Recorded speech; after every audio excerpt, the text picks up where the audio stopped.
And today by talking through today's top stories now with Nick Ferrari, he made it, and Kate Burley. Good morning. Morning. Good morning. Good morning. I like Tell it. you what. Just wait, guys. Is Nick there? He's there. Let's go.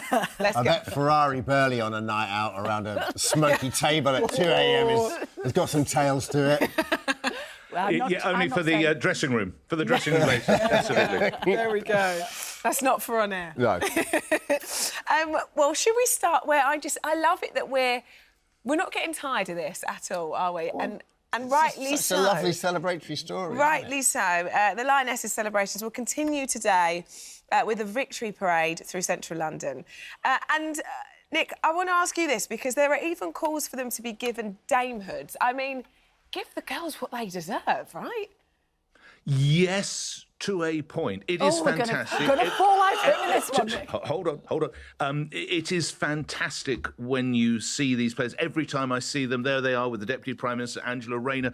The Prime Minister was elsewhere. He was in Scotland with Donald Trump. I would imagine Angela Rayner probably got the better day of it by meeting the Lionesses and, of course, the manager and all the support team. And it is a great day of celebration. And every time I see photographs of them, it just makes me smile. They have caught the spirit of the summer. They are a great, great team. I think that without doubt, the manager, who has to arguably be one of the greatest managers football has ever seen, never mind women's football of any. She's won 2 of the Euros. She's won 3 Euros, actually, if you take another team that she managed. So undoubtedly, Serena Wiegmann, who you can see there, the woman with glasses, she should get a damehood, no question. Some of the players, I don't know. I mean, some of these young women really are young women. They're only in their 20s. Are you going to give the reserve goalkeeper a damehood who didn't actually get on and play? They're all going to become dames. When you get to the end of their careers, David Beckham didn't get his gong for many, many years, and he was an extraordinary talented player. You're going to give them all damehoods, even the ones who didn't go on the pitch? I'm not so sure. Well, Leah Williamson, the captain, already has an OBE, so it'd be interesting to see what happens there. What do you think? I'm all medals, undoubtedly, of course. Can I just point out that the men have never won the European Championships? Very good point. They have never won the European Championships. Beckham has been knighted for what? What has he ever won? He's never won anything for his country. Well, I don't know if he's been knighted for services to sport or services to charity. I think it was a bit of both. Services to charity. I think it was both, wasn't it, Nick? There was services to charity and services to sport, yes, but there was the charity input as well. I mean, we're talking time, in damehood fairness. here. Damehood. Yeah, but I was coming back from the French Riviera at the weekend, and I was in the queue for passport control when they were doing the penalties. Sorry, guys, this is already setting a fabulous scene, Kate. I'm here, I'm with you. And I was trying not to look at my phone, but I was looking at my phone with the penalties. And if it had been the men, I would have thought, we're not going to win on penalties, are we? But the women have done it twice in a row.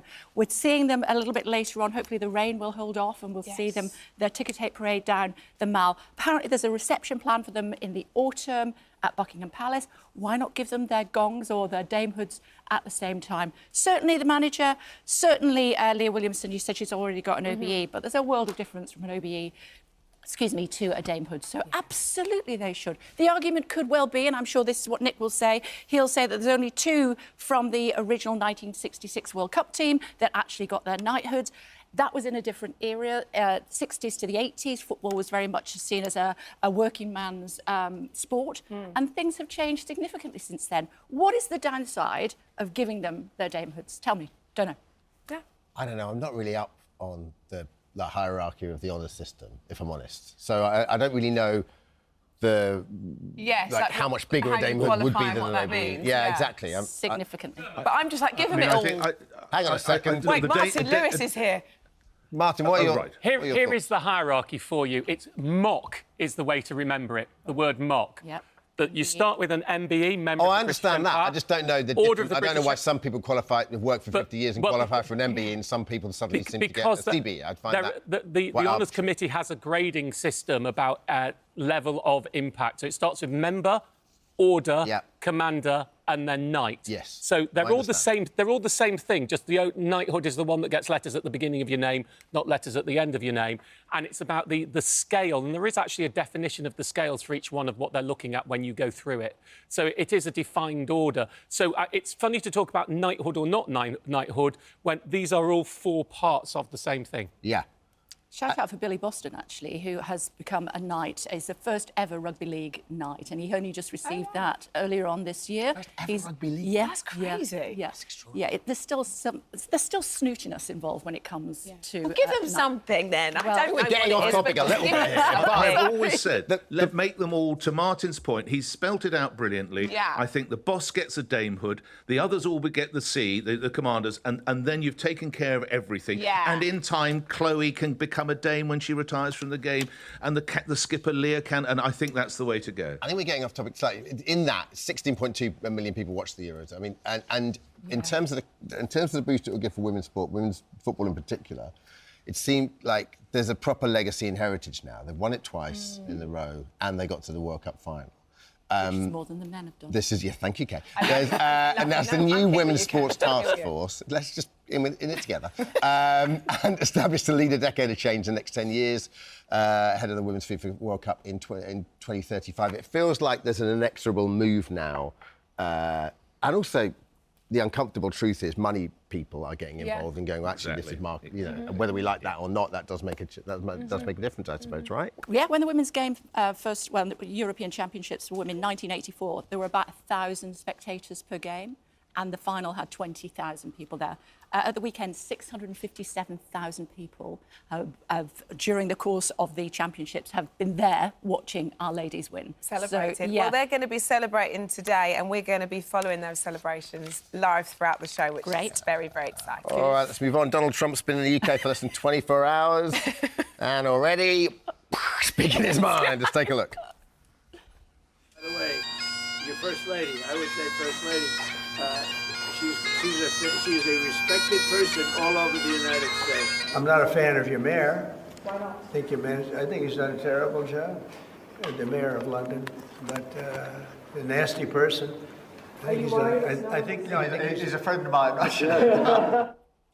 Oof. I mean, Kay, let's start with you because you've interviewed Trump. So, I have. what are your do you just wind him up and let him go? I mean, how does Yeah, I mean, you can't really interrupt him once he starts.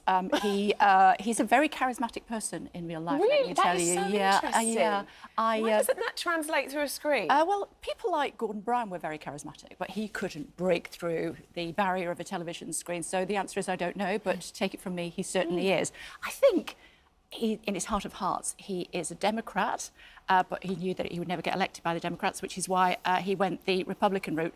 He goes with a mix of personal insults and flattery, doesn't he? I thought, there's a lot of Londoners who might feel the same about Sadiq Khan as he did, but he didn't need to go on to say he's a nasty person. Right. That nasty person quote is the one that has grabbed the headlines this morning, and he's a showman. He's in the business of show, and he's very good at it. I don't think he necessarily believes everything he says.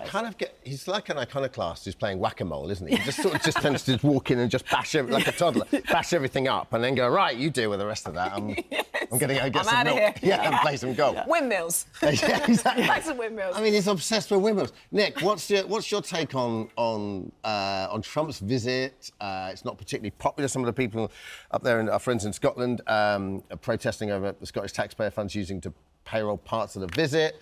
And I guess the Prime Minister has plates to spin here, really. He does. It's an unenviable position because you have to ensure that everything goes right. Kay is absolutely correct. He's a person who only sees it his way. But what I would take from it is that it has helped our special relationship. It's probably quite fortuitous for the United Kingdom that Donald Trump's mum was born in Scotland, and he is a genuine fan of the United Kingdom, and particularly Scotland. He loves the royal family. You probably recall the story back when he was running to read the president's second time round. He apparently kept a book in his first term with all the pictures of him with the late Queen. He buys into the royal family. Why does that help you, me, and our viewers?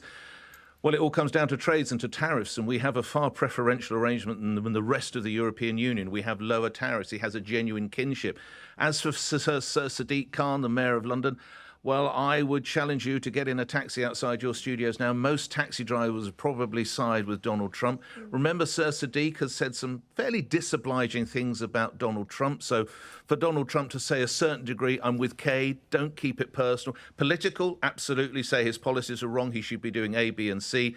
Don't play the ball, not the man. I think he got that wrong. But it is to our benefit that we have a warm relationship. You don't have to like Donald Trump, and I know many people don't. I remind you, more than 77 million Americans voted for him. But it is healthier to have a close relationship, and that's better for the country. Can I ask a question? After, you know, he makes a statement like that about someone like Sadiq Khan, is that something that Sadiq would then now think about responding to? So he did. He's actually He responded. has? Yeah, he was very elegant in his response. He said, I'm delighted that he'll be coming to the capital later on this year because, of course, he's coming for a royal visit. There's his response in I've got it here. more totality. Delighted to come to the greatest city in the world. We see how our diversity makes us stronger, not weaker, richer, not poorer. Perhaps there are reasons why a record number of Americans have applied for British citizenship under his presidency. Just a little. Yeah, I didn't think that one at the end. He was doing so well. I get it. Flo, someone called me that. You'd want to be a bit punchy, Martin.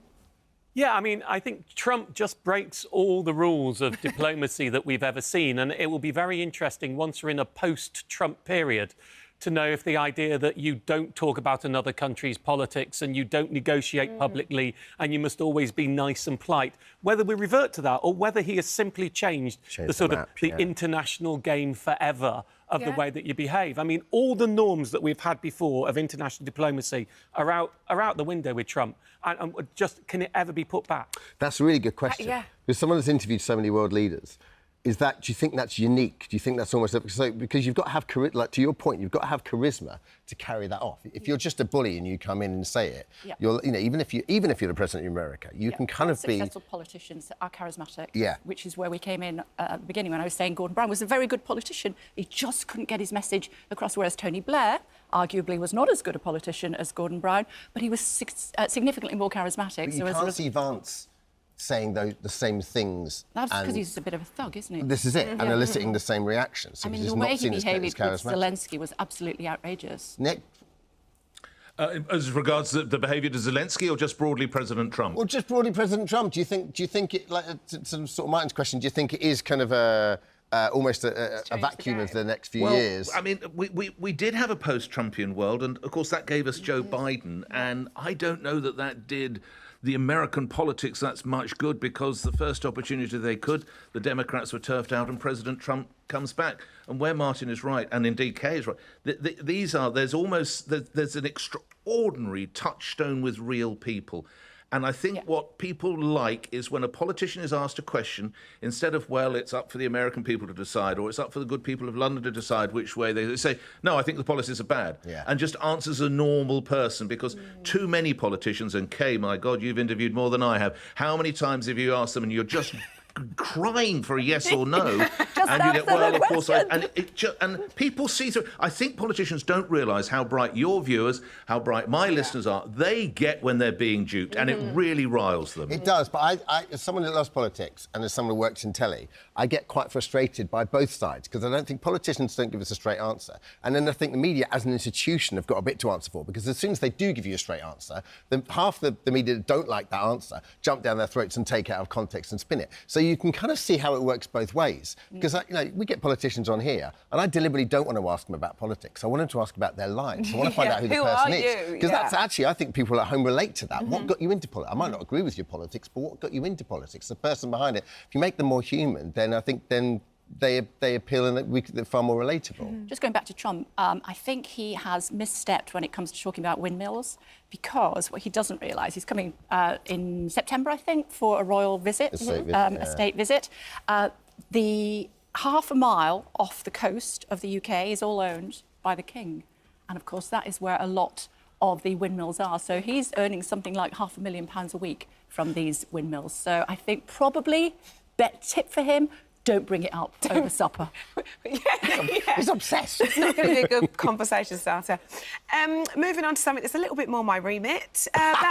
Bouncy castles. An end-of-term treat has caused chaos on the Isle of Wight. OK, so a bit of background into this.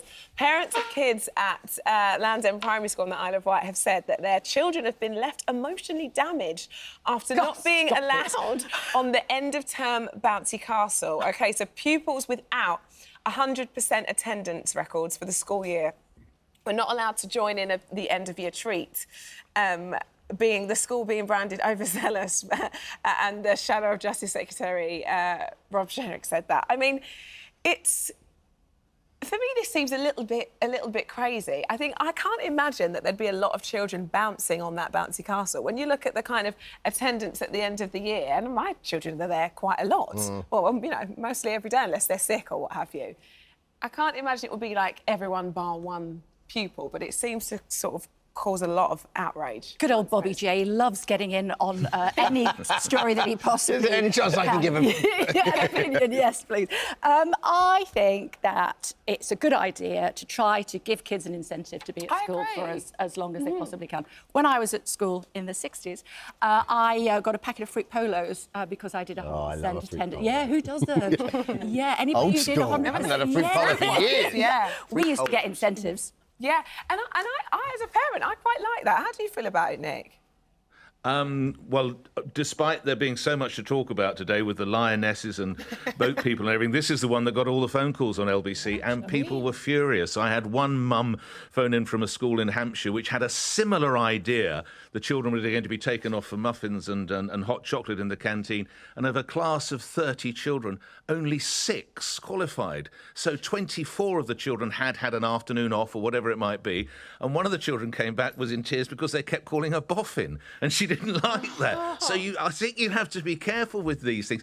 I think if you have a child where there is willful absenteeism and she has only turned up for 50% of the school year, you probably have got something. But in fairness to the school, they did say if there was a medical appointment, they would accept that. But if a child's got measles or mumps, I mean, it's a long time since my children were that age, but as I recall, Rochelle, you know better than I, you're specifically told not to send your child into school if they've got mumps. So I think it's desperately unfair. I think what we forget, because we're adults, is that our life goes by quite quickly, yeah? Because we've been around for longer. But for a child, if you turn around to a kid and go, because you didn't make school back in October, you can't have a bouncy castle now. They go, what? I don't remember that. What are you talking about? What is the bouncy castle there? I'm a kid. This is what we do. We go on bouncy castle. That's the point of being a child.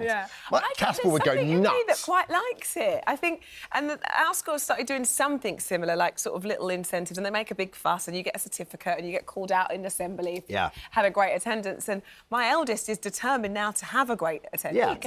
So I don't know. There's something about it I quite like. I think we're agreeing on most things this morning, Rochelle. Who would have thought it? Martini, what do you think? Yeah, I mean, I do think in a post-COVID world where we were all told that if your child has a sniffles or a cough, don't send them in because then they might give it to other people, and then you're going, well, can you provide home education so they can do the same work at home because they're well enough to have schooling, but they don't want to put anyone else in. I think it's difficult. But, you know, absenteeism is something that affects right across schools and the workplace. I'm not sure I should do this at this time in the morning, but there is a thing called the Bradford factor that used to be used in HR, which effectively says when you're calculating absenteeism, it's the number of different periods of absenteeism are a bigger problem than the total time away. So on the Bradford factor, it involves squaring. But let's just say, if you were off in a year from work for 10 days in a row, that would be 10 points.